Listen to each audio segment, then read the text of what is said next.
So today we wanted to come to you and kind of talk about Baja, Mexico, and if it's safe. Because we got a lot of questions when we were down there about if it was safe. Actually got some emails from people saying, take your kids and get out of there now. It is not safe there. So you're all gonna die. Yes, we did hear that. But we're alive. We are. We're alive and kicking. We're back in the States. But yeah, so we felt like it was a good time to come on and kind of share our experience from going down to Baja and what we thought about it and if it is safe or not and if we'd recommend that you go down there. So to start it off with, because whenever you talk about something like this, we've got to say that it is totally your call as a family, as a person, what you do. Safety is obviously relative to what you choose to do and how you act and where you go and, you know, all that type of stuff. So please take that into account. This is by no means like an official Oh no, this is not thing. The end all be all. No, this is just our experience and sharing that with you. So that being said, we are going to jump into it. Let's jump right in. So we actually thought before we were going to go, we did have hesitations about going. She did, which I found out later. I didn't know that at the time. I was all in. Well, I was good to go. As we were getting ready to start driving there, I kind of read some things about it and about some scary stuff that had happened down there just a few months before we were going, and kind of made me hesitate for a minute and to question and say, like, is this the right thing that we're doing? The kids are all looking at us like, really? Is it safe? You didn't tell me this? No, I didn't tell them that before we went. Is it safe to bring our kids down there? Like, you know, all of those thoughts that go through your head. But what we kind of did then is talked about it a little bit and then thought about it of there's that whole like fear of the unknown that is such a big part of this. So even like when we went to Canada, I was nervous about going to Canada because it was a different country. And like I had this fear. And then it's like as soon as you cross the border and you know you're actually there and you kind of like invest yourself in it, you realize like, oh, there was nothing to be afraid of. It was just the fear of the unknown. I'm scared to go to the grocery store sometimes. They might have the milk in like aisle 7. Okay, he's got to pick on me about this grocery store stuff. I'm used to it being in the back dairy section. Yeah, okay. Yes, I just tell him where to go in the grocery store. But anyway, so we did have these fears going into it, and when we crossed the border, I mean, even just pulling up to the border, like you pull up there and there's the people there like holding their big machine guns. And, oh yeah, those are for real. Yeah, those are for real. And you're at like the border, so it's like this official place, so then you're like just nervous because it's like the border, it's this official place, what's this going to be like? So we're telling all the kids like, shh, you just gotta be quiet, you just gotta sit here. Cool. Like, be cool. Hide my guns. No, we did not bring any and my guns. drugs. We did not bring any guns or drugs.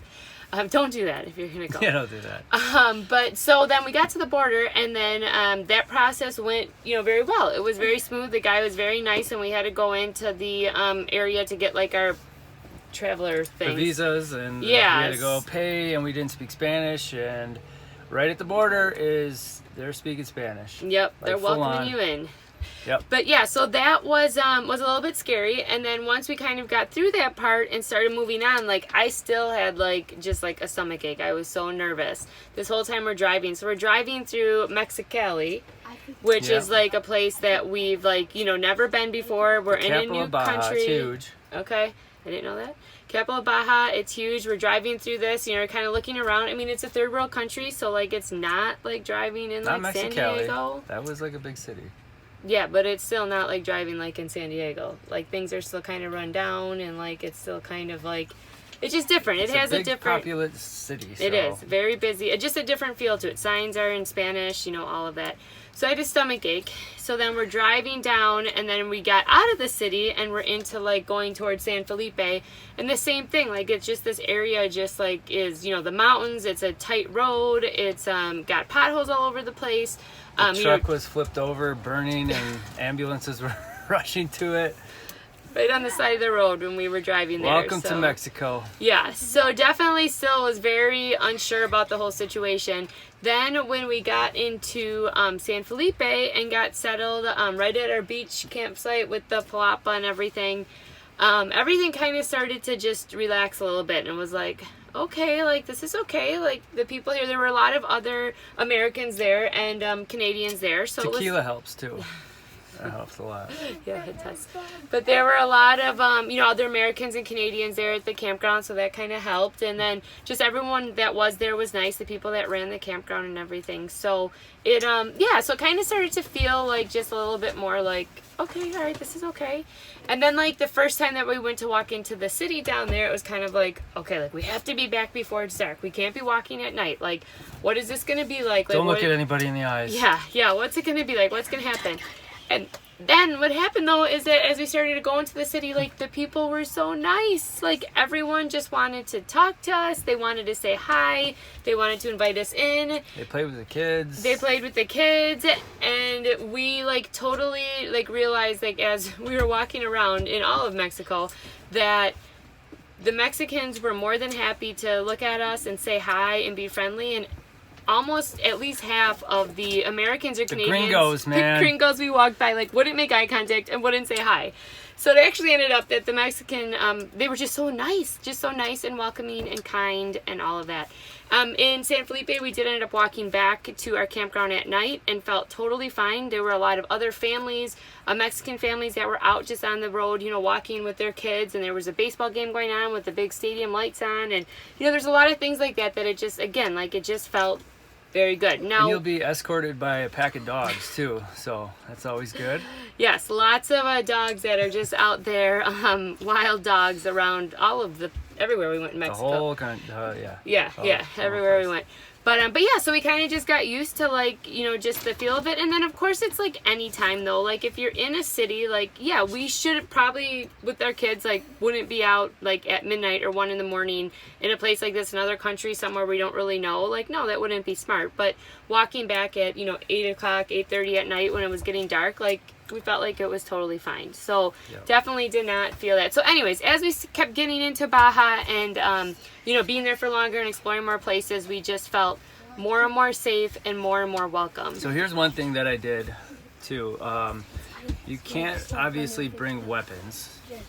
You can't bring even bear spray. But you can bring wasp spray. So I went to Home Depot before we left and I bought like a couple cans of like wasp spray that shoots like 30 feet, just in case I had to bring them out like Clint Eastwood. Pew, pew, pew. But never even had to use them. There weren't even any bees. So if you feel like you need to have something with you, they got a holster too, right on your hip. There you go. Come out shooting. Yes, there you go. Okay, so anyways, moving on. I don't even know if I knew he had the wasp spray in there. So yeah, I might need him. Well, yeah, no, we didn't need him at all. There was never a time when we felt like never needed it. But so basically what our thought is on it is when you go to Baja, Mexico, just like when you go anywhere, there's just certain things that you should really, kind of like make sure that you do and you're aware of. But a lot of these things also are things that you should just do when you're in any city, like in anywhere you're traveling, somewhere new, somewhere different, even in your hometown in some senses. Okay, so here is what the main things are that we had heard and we kind of stuck with, and we would recommend that you do as well. Mm-hmm. Is that you don't want to drive at night, and that's for a couple of reasons. One, it's because there's a lot of kind of lax laws when it comes to driving in Mexico, so you may run into a car that has no headlights. Or a steering wheel. Or no steering wheel. For that matter. They have steering wheels. Seriously. Okay. Well, they figured some way out to do it. They were able to steer it. Rich got hit by a guy with no steering wheel. Oh, yeah. Okay.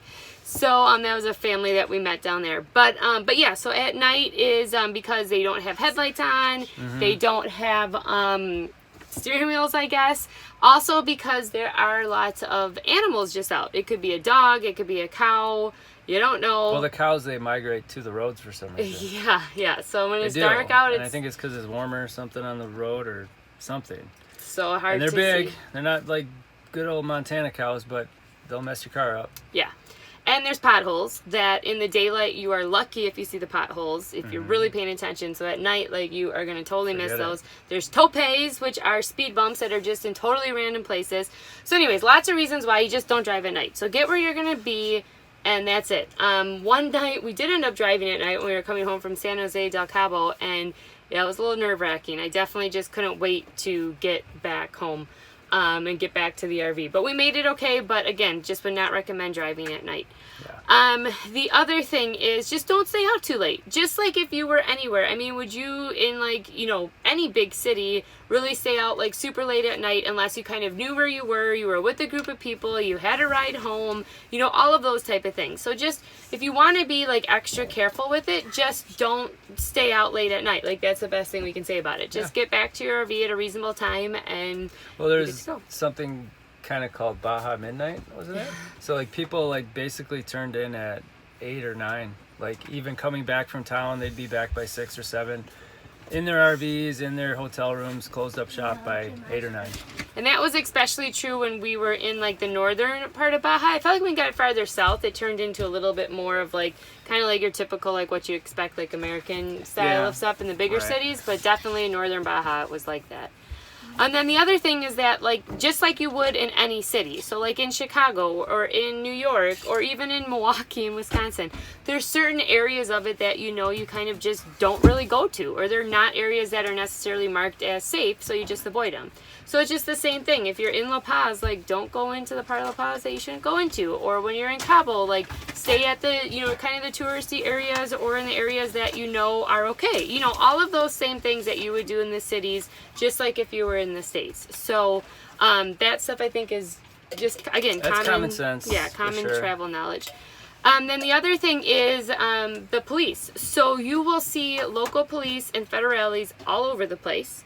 And they are literally just walking around with these humongous machine guns that they're holding. I mean, they are decked out in full garb with their machine guns. And yeah, it can be a little bit scary because you're like, okay, like, what, they're just... Yeah, what are they going to shoot me? Or here like... in the streets with these big machine guns? Like, but I mean, again, it's just like anything. Like, kind of just give them their space. You don't try to do anything that's going to draw attention to yourself. Just like, again, you would anywhere you go. And you just kind of give them, you know, the respect that they're just doing their job. They're just there. And Baja has done a lot of work recently. I think I'm trying to, you know, make sure that corruption isn't there as much. And then I think you kind of saw that too. Like everyone kind of like the military people didn't really bother anyone. You kind of all kept your space from each other and just did your thing. Well, they're there to prevent it. And I think a truckload of federales with M16s is pretty good at preventing crime and stuff like that. So and they do just drive through the streets just in the trucks, like the people standing at the top of the trucks with their guns out, like well, they're there. They came through campgrounds, they're walking through stores, like they're all over the place. Yeah, they're just there. So again, it's just one of those things. It's a different country. It's what they do here or there when you're in Baja. So like it just, that is what it is. So just be respectful of it. And then the checkpoints. So as you're driving, there are these checkpoints that you're going to drive through. And at these checkpoints, you will have to usually get out of your vehicle. So like Craig would have to park, he'd have to get out of the vehicle, and then he'd have to walk around to the trailer, and he'd have to open the door and let them walk into the trailer to kind of check it out. So same thing there. They actually have big signs that are up there that say if you felt in any way that you were mistreated or that, you know, something wasn't right about this situation, here's the number to call. So I think as a country too, even their checkpoints are trying to make them like they're safe. They're not doing this to make it unsafe for you or to make you uncomfortable. Yeah. It's just, again, part of like the process of like what they do there.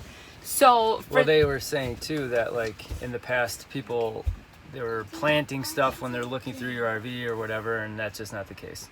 They were friendly, they were working, you know, doing their job, and they were nice about it. And yeah, and they knew it was kind of an inconvenience, but because they were always like, well, we got to look in the trailer. And I'm like, okay, fine. Yeah, you kind of expected it was going to happen. And then while Craig was back there looking in the trailer, I just kept checking my mirrors and making sure what was going on around and told the kids just kind of be cool. But also, they really, really like niños. They say that right? Niños, the kids. So anytime they say, oh, how many kids? And we'd say 4, they'd be like, 4, what? Like, they thought it was really cool. So again, very family-oriented culture. So that kind of helped break the ice a little bit at those. We had our kids' bikes on there, so like they knew kids were there. So I think that was definitely part of it that like broke, you know, like made it a little bit more comfortable, like a ice-breaking thing or whatever. I kept worrying that they were going to come in and they're looking around. Like, they open cabinets, they open fridges. And I was afraid like he's going to open a cabinet and a glass jar is going to come out and just hit him right in the head from, you know, all this stuff moving around in the RV. And that never actually happened, but one time we went through a real rough stretch, and then we come into the RV to get it checked out, and he walks in, this guy walks in first, and he looks at me and he goes, Oh boy. And I come in and look, and there's glass just shattered everywhere in the whole RV. One of our big, what do you call them? Like a Tupperware? Pyrex, like, yeah, like a Pyrex thing like, that we store leftover food in. yeah, it came flying out of the stove where we store it, and it hit something and broke everywhere. So he was like, "Yeah, you're good. Go ahead." So we just pulled over and got it cleaned up, and so but that's just, again, just an example of, like, they're Not just right people that are just, very much just there to, do their job and Yeah. make sure things are safe and trying to keep the country safe as well. And the tourists, to them, are a big part of a lot of the income there, so they want us there. Yeah, they do. So they were very accommodating and very nice. So those were kind of just some of the things about, like, just things to kind of be aware of and know is going to happen. But then outside of that, just in general, like, the feel we got there was just so warm and welcoming, and I don't think there was ever a time when we felt like I would call it unsafe. Like, No, I wouldn't either. No, there were times, like, when we would be down in San Felipe and there was, like, a big, like, festival thing going on where it's like with the kids, it was like, stay here, come here, come by me. Just like if I was in a festival in the States, where I'd be like, there's so many people around, like, guys, get over here, stay by me, stay close to me, like, stay, where's everyone, and keep an eye on everyone. So it's like those type of things that, like, it's just is what it is whenever you're traveling with kids and with the family. But outside of that, there was never a time when we felt unsafe. We went into La Paz, so we drove around that city. Actually, I'd go to the dentist there. That experience was very helpful. Saw a lady on the side of the road and asking her where the dentist was, and she was super helpful with it. At the pharmacy there, they didn't speak English, I didn't speak Spanish, and they worked really hard to figure out what I needed. And, like, again, just everyone just so welcoming and so loving. And, like, at the dentist, like, he was, like, hugging Knox while he was helping them, and it's just, again, from a community aspect of how they do things, it's just very caring. Yeah, for sure. And we felt very much like that, and they, like, everyone would smile at us, and they'd look at the kids, and they were excited about them. So just the overall feel. We got all the way down to Cabo. We were down there. I mean, we hit a lot of, like, the main places. We went into Ensenada, and I would say that Ensenada was definitely not a place that I would choose to go back to. It was just, again, more of that big city feeling, but not that I necessarily didn't feel safe. It was just more, it was a big city, and what we really liked about Baja was the not big city parts of it. Yeah. And just feeling like, when you're there, you're just kind of in the beach, and you're just kind of hanging out, and it's just, it's just cool. Like, it was just such a fun, relaxed, awesome vibe. So go ahead. I was gonna say, I was just reading something that Mexico was like number 2 or number 3 in, like, the happiness and quality of life people have, even though it is a third world country and poverty is quite prevalent there. And I felt that, like, it was as soon as we got down there and kind of got into the culture and meeting people, like, it was just a, I don't know, like, just a very, like, kind of calm and, like, welcoming feeling. No, very much so. And you also saw a lot of community within, like, themselves, where, like, every Sunday, like, everyone was outside at each other's house, like, at a party. Like, you rarely saw just, like, one person. They were almost always with, like, a group of people, and just, or with kids or with whatever, like, just a very warm, welcoming community, like, for sure.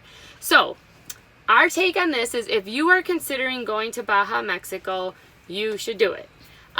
Again, you got to do your own research on your safety side of it and what you feel comfortable with, but from our experience of it, like, we would not hesitate to go back again.